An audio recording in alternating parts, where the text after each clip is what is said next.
ഇക്കാക്ക സ്വാതന്ത്ര്യ സമരത്തിൽ പങ്കെടുത്ത മുസ്ലിം ധീര യോദ്ധാക്കളെ കുറിച്ച് ഇക്കാക്കയ്ക്ക് അറിയാമെന്ന് പറഞ്ഞില്ലേ, അത് ഞങ്ങൾക്ക് കൂടി ഒന്ന് പറഞ്ഞു തരൂ.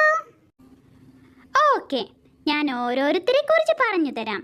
ശ്രദ്ധിച്ച് കേൾക്കുകയും മറ്റുള്ളവർക്ക് പറഞ്ഞു കൊടുക്കുകയും വേണം. ഇതാണ് മൈസൂർ ഭരണാധികാരി നവാബ് ഹൈദർ അലി ഖാൻ. ഇന്ത്യയുടെ സ്വാതന്ത്ര്യ പോരാട്ട ചരിത്രത്തിൽ ബ്രിട്ടീഷുകാരുടെ ആദ്യമായി ഏറ്റുമുട്ടിയ ഭരണാധികാരി ഇദ്ദേഹമായിരുന്നു. ഇദ്ദേഹത്തെ എൻ്റെ എല്ലാ കൂട്ടുകാർക്കും അറിയില്ലേ? മൈസൂർ സിംഹം എന്നറിയപ്പെടുന്ന ടിപ്പു സുൽത്താനാണിത്. മരണം വരെ ബ്രിട്ടീഷുകാരോട് പോരാടി വീരമൃത്യു വരിച്ച ഇന്ത്യയിലെ ആദ്യത്തെ ഭരണാധികാരിയായിരുന്നു ഇദ്ദേഹം. അന്ന് നിലവിലുണ്ടായിരുന്ന ആധുനിക യുദ്ധോപകരണങ്ങൾ ഉപയോഗിച്ചായിരുന്നു അദ്ദേഹം ബ്രിട്ടീഷുകാരോട് പോരാടിയിരുന്നത്. ആയിഷമോളെ, നീ 1857 നടന്ന ഒന്നാം സ്വാതന്ത്ര്യ സമരത്തെക്കുറിച്ച് കേട്ടിട്ടുണ്ടോ? ഇന്ത്യ ഒട്ടാകെ വ്യാപിച്ച ശിപായി ലഹള എന്നറിയപ്പെടുന്ന ആ സമരത്തിൽ വീരമൃത്യു വരിച്ച ഝാൻസി റാണിയെ കുറിച്ച് നിനക്കറിയില്ലേ? അത് നമ്മൾ സ്കൂളിലെ പുസ്തകത്തിൽ പഠിച്ചിട്ടില്ലേ കാക്ക? അതെ, ഝാൻസി റാണിയെ പോലെ തന്നെ ബ്രിട്ടീഷുകാർക്ക് ശക്തമായ വെല്ലുവിളിയായിരുന്ന 3 മുസ്ലിം റാണിമാർ കൂടിയുണ്ടായിരുന്നു. ചരിത്രം തമസ്കരിച്ച് അവരെ നമുക്ക് പരിചയപ്പെടാം. ഇതാണ് അസീസൻ ബായ്. ഇവർ കാൺപൂരിലായിരുന്നു ബ്രിട്ടീഷുകാർക്ക് വെല്ലുവിളി ഉയർത്തിയിരുന്നത്. അവസാനം ബ്രിട്ടീഷുകാർ അവരെ പിടികൂടി വെടിവെച്ച് കൊല്ലുകയാണുണ്ടായത്.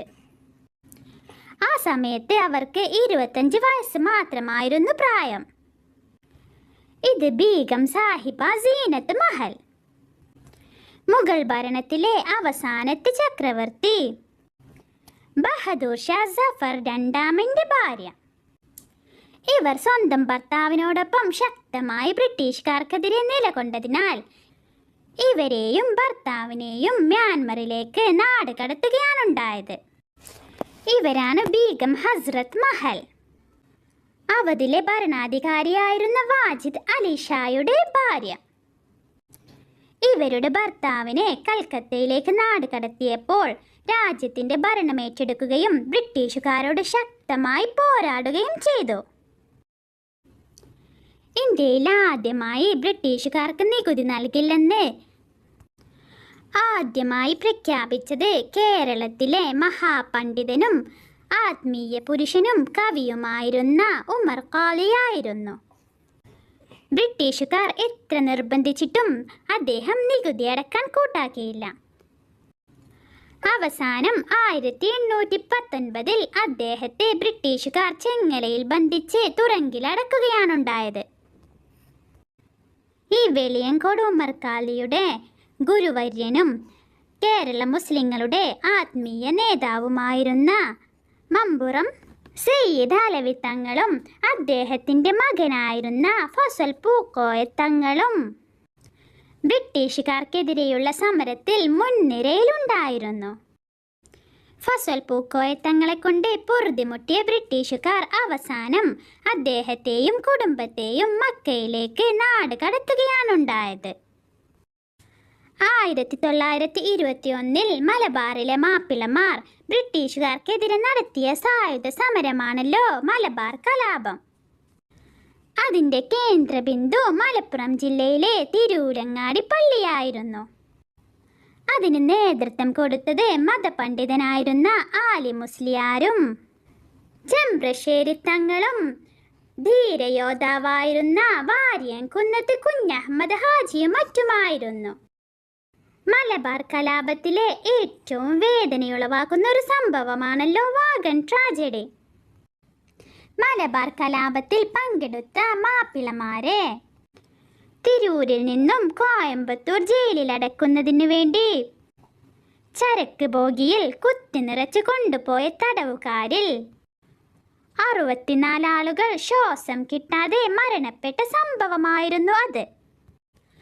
മലബാർ കലാപത്തിന്റെ ഭാഗമായി ബ്രിട്ടീഷുകാർക്കെതിരെ മുസ്ലിങ്ങൾ നടത്തിയ മറ്റൊരു സായുധ യുദ്ധമായിരുന്നു പൂക്കോട്ടൂർ യുദ്ധം. ബ്രിട്ടീഷ് പട്ടാള മേധാവി ലങ്കാസ്റ്റർ കൊല്ലപ്പെട്ട ആ യുദ്ധത്തിൽ നിരവധി മാപ്പിളമാരാണ് വീരമൃത്യു വരിച്ചത്. ബ്രിട്ടീഷുകാർക്ക് മുൻപ് നമ്മുടെ രാജ്യത്ത് അധിനിവേശം നടത്തിയത് പോർച്ചുഗീസുകാരായിരുന്നു. അവർക്കെതിരെ യുദ്ധം ചെയ്യുവാൻ വേണ്ടി ജനങ്ങളെ പ്രേരിപ്പിച്ചുകൊണ്ട് ഷെയ്ഖ് സൈനുദ്ദീൻ മഖ്ദൂം രണ്ടാമൻ എഴുതിയ ഗ്രന്ഥമാണ് തുഹ്ഫത്തുൽ മുജാഹിദീൻ. കേരള മുസ്ലിമീങ്ങളുടെ ഇമാമായിരുന്ന അദ്ദേഹത്തിൻ്റെ വാക്ക് അനുസരിച്ച് മുസ്ലിമീങ്ങളെല്ലാവരും അരയും തലയും മുറുക്കി യുദ്ധത്തിനായി ഇറങ്ങുകയായിരുന്നു. അതിൻ്റെ ഭാഗമായാണ് കുഞ്ഞാലിമരക്കാർ സാമൂതിരി രാജാവിൻ്റെ നാവികസേനാ മേധാവിയായി ബ്രിട്ടീഷുകാർക്കെതിരെ മരണം വരെ പോരാടിയത്. നിങ്ങൾക്കെല്ലാവർക്കും നേതാജി സുഭാഷ് ചന്ദ്രബോസിനെ അറിയില്ലേ? ബ്രിട്ടീഷുകാർക്കെതിരെ ഇന്ത്യൻ നാഷണൽ ആർമി ഉണ്ടാക്കി സായുധ പോരാട്ടം നടത്തിയ നേതാവായിരുന്നു അദ്ദേഹം. അദ്ദേഹത്തിന്റെ ആർമി ജനറൽ ആരായിരുന്നെന്ന് നിങ്ങൾക്കറിയാമോ? ആരാണ് കാക്ക? ഞങ്ങൾക്കറിയില്ല. ഷാഹ് നവാസ് ഖാൻ എന്ന മുസ്ലിം സേനാനിയായിരുന്നു. ആയിഷമോളെ, നിനക്ക് അലി സഹോദരന്മാരെ അറിയാമോ? എനിക്കറിയില്ല കാക്ക. അവരാണ് മൗലാന മുഹമ്മദ് അലിയും മൗലാന ഷൗക്കത്ത് അലിയും. ധീരദേശാഭിമാനിയായി അറിയപ്പെട്ട മൗലാന മുഹമ്മദ് അലി ജൗഹർ അറിയപ്പെട്ട പത്രപ്രവർത്തകനും വിദ്യാഭ്യാസ വിചക്ഷണനുമായിരുന്നു. ഈ മഹത് വ്യക്തിയുടെ ശ്രമഫലമായിട്ടാണ് ഖിലാഫത്ത് പ്രസ്ഥാനം മഹാത്മാഗാന്ധി ഏറ്റെടുത്തത്. മഹാത്മാഗാന്ധിയുടെ കാലത്ത് ഇന്ത്യൻ നാഷണൽ കോൺഗ്രസിന്റെ പ്രസിഡന്റുമായിരുന്നു ഇദ്ദേഹം. ഇന്ത്യയുടെ സ്വാതന്ത്ര്യത്തിനു വേണ്ടി മഹാത്മാഗാന്ധിക്കൊപ്പം സമരം ചെയ്തവരായിരുന്നു ഇവർ രണ്ടുപേരും. സ്വന്തം മക്കൾക്ക് ബ്രിട്ടീഷ് വിദ്യാഭ്യാസം നൽകുകയും എന്നിട്ട് അവരെ ബ്രിട്ടീഷുകാർക്കെതിരെ സമരം നടത്താൻ അവരെ പ്രാപ്തരാക്കിയത് അവരുടെ സ്വന്തം മാതാവും സ്വാതന്ത്ര്യ സമര സേനാനിയുമായിരുന്നു ആബാദി ബീഗമായിരുന്നു. ഇതാരാണെന്നറിയാമോ? ഇതാണ് ഖാൻ അബ്ദുൽ ഗഫാർ ഖാൻ. അതിർത്തി ഗാന്ധി എന്നാണ് അദ്ദേഹം അറിയപ്പെടുന്നത്. സ്വാതന്ത്ര്യ സമരകാലത്തെ ഗാന്ധിജിയുടെ അടുത്ത സുഹൃത്തായിരുന്നു ഇദ്ദേഹം. എന്നാൽ വിഭജനത്തിന് ശേഷം അദ്ദേഹം പാകിസ്ഥാനിലാണ് താമസിച്ചത്. എന്നിട്ടും അദ്ദേഹം ഇന്ത്യക്കും ഇന്ത്യക്കാർക്കും പ്രിയങ്കരനായിരുന്നു. 1987 ഇന്ത്യയിലെ പരമോന്നത ബഹുമതിയായ ഭാരതരത്ന ഇദ്ദേഹത്തിന് നൽകി ഇന്ത്യ അദ്ദേഹത്തെ ആദരിച്ചു. ഇന്ത്യ ഭാരതരത്ന നൽകി ആദരിച്ച ഏക വിദേശി ഈ മുസ്ലിം സ്വാതന്ത്ര്യ സമര സേനാനിയായിരുന്നു. ആയിഷമോൾക്ക് ഇദ്ദേഹത്തെ അറിയില്ലേ? അറിയാലോ, ഇത് നമ്മുടെ മൗലാന അബുൽ കലാം ആസാദ് അല്ലേ? അതെ, ഇദ്ദേഹം ഇന്ത്യൻ നാഷണൽ കോൺഗ്രസിന്റെ പ്രസിഡന്റ് ആയിരുന്നു. ഇദ്ദേഹം മഹാത്മാഗാന്ധിയുടെയും പണ്ഡിറ്റ് ജവഹർലാൽ നെഹ്റുവിൻ്റെയും കൂടെ സ്വാതന്ത്ര്യ സമരത്തിൽ സജീവമായി നിലകൊണ്ട ദേശീയ നേതാവായിരുന്നു. എല്ലാ ജനവിഭാഗങ്ങൾക്കും സുസമ്മതനായിരുന്ന ഇദ്ദേഹമായിരുന്നു സ്വതന്ത്ര ഭാരതത്തിലെ ആദ്യത്തെ വിദ്യാഭ്യാസ മന്ത്രി. ഇദ്ദേഹത്തിന്റെ ജന്മദിനമാണ് ഇന്ത്യയുടെ ദേശീയ വിദ്യാഭ്യാസ ദിനമായിട്ട് നമ്മൾ ആചരിക്കുന്നത്.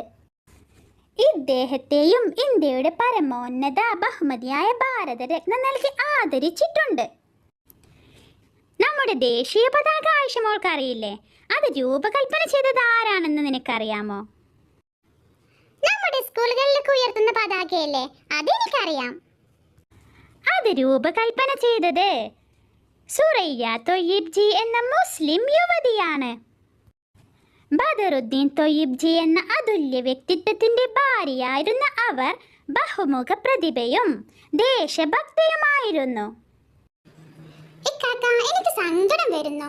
ഇത്രമാത്രം മുസ്ലിങ്ങളായ നേതാക്കന്മാർ സ്വാതന്ത്ര്യത്തിന് വേണ്ടിയിട്ട് ഒരുപാട് ത്യാഗങ്ങൾ സഹിച്ചിട്ടും അവരിൽ അധികം ആളുകളുടെയും പേരുകൾ പത്രത്തിലും നമ്മുടെ പുസ്തകങ്ങളിലൊന്നും കണ്ടിട്ടില്ലല്ലോ.